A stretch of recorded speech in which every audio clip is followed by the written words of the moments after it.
नमस्कार, आप देख रहे हैं एनएमएफ न्यूज में आपके साथ शबनम। पश्चिम बंगाल में पहले चरण में जो बवाल की तस्वीरें देखी वो तो महज ट्रेलर थी, लेकिन अब असली पिक्चर तो दूसरे चरण के करीब आते ही नजर आ रही है। कहीं पर बम मिल रहे हैं तो कहीं पर मारपीट टीएमसी कार्यकर्ता करते नजर आ रहे हैं, कहीं पर अमित शाह की तरफ से चेतावनी साफ दे दी जा रही है कि अब टीएमसी के गुंडों की खैर नहीं है और जांच पड़ताल के लिए बाकायदा एनआईए मैदान में उतार दी गई है। तो ऐसे में अब क्या दूसरे चरण में इन टीएमसी के जो बवाली लोग हैं इनका हिसाब किताब कर दिया जाएगा?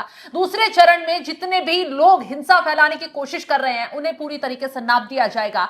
आज इसी पर चर्चा करेंगे। चर्चा के लिए मेरे साथ वरिष्ठ पत्रकार पंकज प्रसून जी जुड़े हुए हैं। सर, आपके पास आऊं उससे पहले अमित शाह ने क्या कुछ चेतावनी दी है वो सुनवाते हैं दर्शकों। मैं नहीं मानता गुंडे दीदी का भरोसा कर अपना रिस्क लेंगे।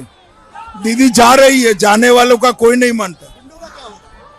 गुंडों को पुलिस निपटेगी। तो अमित शाह ने एक बार नहीं बार बार यही बात कही है कि अगर किसी ने भी दूसरे चरण में दंगा फैलाने की, बवाल करने की कोशिश की तो उन दंगाइयों को छोड़ा नहीं जाएगा, पहले उन्हें उल्टा लटकाया जाएगा और फिर सीधा कर दिया जाएगा। तो सर, क्या दूसरे चरण में कहा जा रहा था कि शांतिपूर्वक सब चीजें होंगी, लेकिन जिस तरीके से बम मिल रहे हैं, टीएमसी कार्यकर्ता लगातार बवाल कर रहे हैं, कई रैलियों पर तोड़फोड़ मचा रहे हैं, तो कई बीजेपी कार्यकर्ताओं को पीटते नजर आ रहे हैं, क्या लगता है आपको शांतिपूर्वक हो पाएगा क्या आगे का मतदान?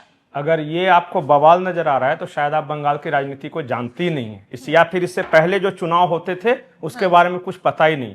पिछली बार 21 लोग मारे गए थे और इस तरह छोटे मोटे जो पुलिस स्टेशन के सामने झड़पों की तो गिनती भी नहीं होती थी। इस बार चूंकि पूरे देश की मीडिया का ध्यान है, प्रशासन अलर्ट है, ये सारी घटनाएं चुनाव से पहले हो रही है और तुरंत काबू में कर लिया जा रहा है। बिल्कुल। जो बम बरामद हो रहे हैं, अगर सोचिए कि इतने बम मार दी जाते बूथ पे, अगर हिंसा में इस्तेमाल होते तब क्या होता। पहले पकड़े गए हैं, इसका मतलब एहतियात है। वो तो अपने लक्षण से मजबूर है, वो करेंगे ही, लेकिन प्रशासन कितना तत्पर है कि वो पहले ही पकड़ ले रहा है। लेकिन पंकज जी, जिस तरीके से भांगड़ जो इलाका है, कोलकाता के अंदर इलाका है, राजधानी के आसपास है, तो यहाँ सुरक्षा पर भी सवाल उठ रहे हैं कि चुनावी जो पूरा छावनी में तब्दील किया उस बीच अच्छा, पकड़ा गया इसलिए सुरक्षा पर सवाल है, नहीं पकड़ा तो तब तो सुरक्षा पर सवाल नहीं होते। पुलिस पहले पकड़ ले रही है, ये तो अच्छी बात है ना। और वो क्या जमा कर रहा था? ममता बनर्जी 2 दिन पहले आती है, एक शौकत मुल्ला है वहां, टीएमसी का नेता। ममता बनर्जी बोलती है कि शौकत मुल्ला मेरा फेवरेट है और मेरा और इसका खून मिला हुआ है, पता नहीं हिंदू मां तो ब्राह्मण मां, इस तरह कर रहा था। आज वही शौकत मुल्ला के घर से पता है 10 जिंदा बम बरामद हुए। अच्छा, तो ममता बनर्जी का फेवरेट बम बनाने वाला, लेकिन जो रफीकुल्ला उसी का आदमी है। रफीकुल जो पकड़ा गया है उसके घर से 79 बम बरामद हुए हैं, लेकिन टीएमसी कह रही है हमारा तो कोई लेना देना नहीं है। नहीं, इनका तो कोई लेना देना है नहीं, ना शौकत मुल्ला से है, ना रफीक मुल्ला से है। इनका लेना देना तो सिर्फ सयानी घोष से है। मतलब आप गजब है, पहली बार पकड़ा जा रहा है तब भी सवाल प्रशासन पे, नहीं पकड़ा जाता तब भी सवाल प्रशासन से। मुझे समझ में नहीं आता प्रशासन करे तो क्या करे। और एक के बाद एक 3 जगह से पकड़ा गया है। एक तो ये भांगड़ इलाका, जहां आपने बताया जहां जिंदा बम बरामद हुए हैं। एक घाटपाड़ा इलाका है, वहां बम बरामद हुए। तीसरा ये है माझेरहाट कोइलपाड़ा इलाके में, उत्तर काशीपुर में। यहां पे पता है क्या कर रहे हैं, क्या बरामद हुआ है? क्या? 79 crude bomb, 3.37 kg of gunpowder, 1.61 kg of sulphur, jute rope, 10 packet roll cap, ये सब सारे बम बनाने का। बम डिस्पोजल स्क्वाड आ गया है, एनआईए की एंट्री हुई है। देश के खिलाफ जंग छिड़ रहे थे क्या? सवाल तो यही खड़ा हो रहा है, इतना बड़ा सारा विस्फोटक इकट्ठा करना मकसद क्या था? क्या बूथ कैप्चरिंग की कोशिश करना था कि जब चुनाव होंगे बूथों पर ये बम फेंके जाएंगे, लोगों में अफरा तफरी मचाई जाएगी? बंगाल में आपने सुना होगा सारी इंडस्ट्रीज भाग रही है, लेकिन एक इंडस्ट्री खूब फ्लोरिश कर रही है। कौन सी? होममेड बम इंडस्ट्री। अच्छा। वहां हर तीसरा घर में ये सब टीएमसी वाले बम बांधते हैं। अच्छा।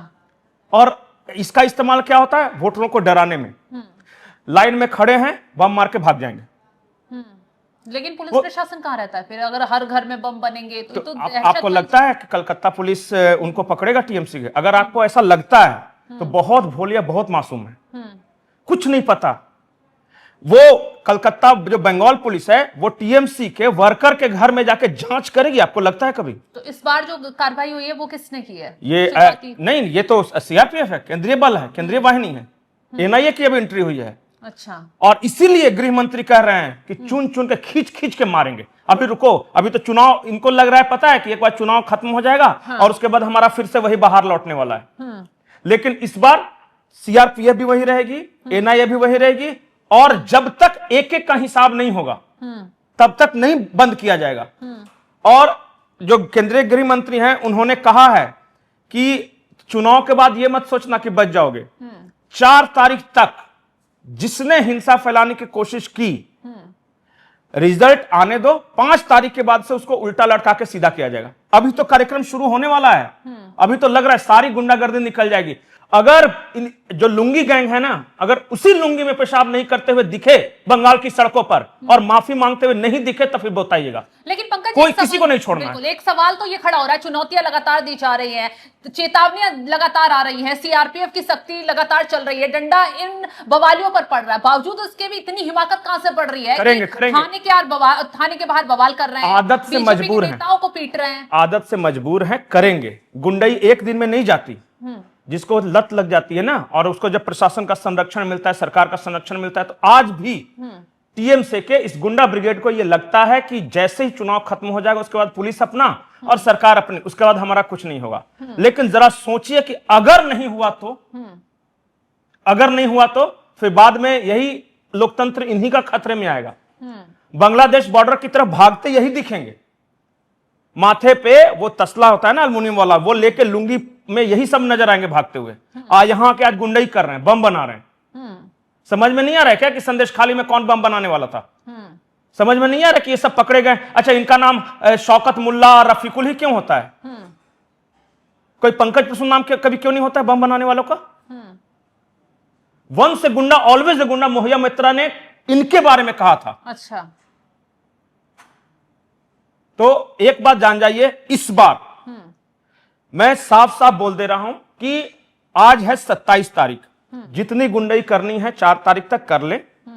कर तो नहीं सकेंगे, पहले ही पकड़े जाएंगे, लेकिन उसके बाद इन पे पता है, अभी तो इन पे आतंकी धाराएं लगेंगी, सारी इनकी टीएमसी गिरी निकल जाएगी जो गुंडे हैं। और समझाइए, एनआईए की एंट्री होना इस केस में भी किस और संकेत, किस और इशारा करती है? आखिर जांच किस और जाएगी? क्या इसके तार बाहर से भी जुड़े हो सकते? बाहर से नहीं, आतंक का जांच करता है वो, आतंकवादियों का। वो आतंकवादी पाकिस्तान के हों या बांग्लादेश के आतंकवादी हों या अपने देश में आप बम बनाकर शहरों को उड़ाने की योजना बना रहे हो, सब में एनआईए जांच करेगी। ये जरूरी नहीं है कि ये आईएसआई या फिर कोई बड़े आतंकी संगठन जुड़े, और नहीं, इस भी संगठन से अगर जुड़े भी होंगे, नहीं तो इतना सारा बम बनाने का सामान, इनको छुपाने का क्या करते हैं? इतना सारा बना के गोदाम खोलना है बम का, बाजार में बेचना है। हम तो पेशावर के बारे में सुनते थे कि वहां पे इस तरह बम AK-47 बिकता है, क्या बंगाल को वो बनाना है? पूरा एक बार पूरे सबके घर की जांच हो, सैनिटाइज किया जाए उसको, और घर से खींच खींच कर अगर किसी के पास अगर इस तरह का मिले या कोई गुंडई करते पकड़ा जाए, मैं तो बार बार बंगाल के लोगों को सिर्फ एक रिक्वेस्ट करता हूं कि मोबाइल रखिए और जहां कोई गुंडागर्दी करता रहे आप विजुअल बनाइए, सोशल मीडिया पर लोड कीजिए और टैग कीजिए और उसके बाद देखिए उसका। आपने कहा था कि घर घरों की जांच होनी चाहिए। जिस इलाके में ये बम बरामद किए गए हैं वहां अब चुनाव आयोग ने सख्ती बरतने के आदेश जारी कर दिए हैं। पुलिस प्रशासन को भी साफ साफ कह दिया है कि एक एक घर की बारीकी से जांच की जाए। एनआईए भी तैनात कर दी गई है। अब इस खेल में कौन कौन शामिल थे? क्या वाकई में टीएमसी का इन बमों से शौकत मुल्ला और कल जो देवदीप को मारा है वो भी कोई आलम है, घर से खींच के जो मारा है, सब गुंडई एक ही कर रहे हैं। सबकी खैर गुंडई का हिसाब किताब करने के लिए जांच एजेंसियां अलर्ट मोड में वहां पर तैनात हो चुकी हैं। अब कौन कौन शामिल है, कौन क्या खेल कर रहा है, क्या वाकई में टीएमसी कोई बड़ा बवाल करने की फिराक में चुनाव वोटिंग के दौरान लगी हुई है या नहीं, अब जल्द खुलासा हो जाएगा। क्योंकि न सिर्फ एनआईए तैनात है, अमित शाह एक्शन मोड में है, बल्कि चुनाव आयोग लगातार सख्ती बरत रहा है बंगाल की इन बवालों को लेकर। तो फिलहाल इस खबर को लेकर आप क्या कुछ राय रखते हैं, कॉमेंट बॉक्स में जरूर बताइएगा। और तमाम बड़ी खबरों की अपडेट के लिए आप हमारी वेबसाइट www.newsnmf.com पर जाकर भी लॉग इन करें। नमस्कार।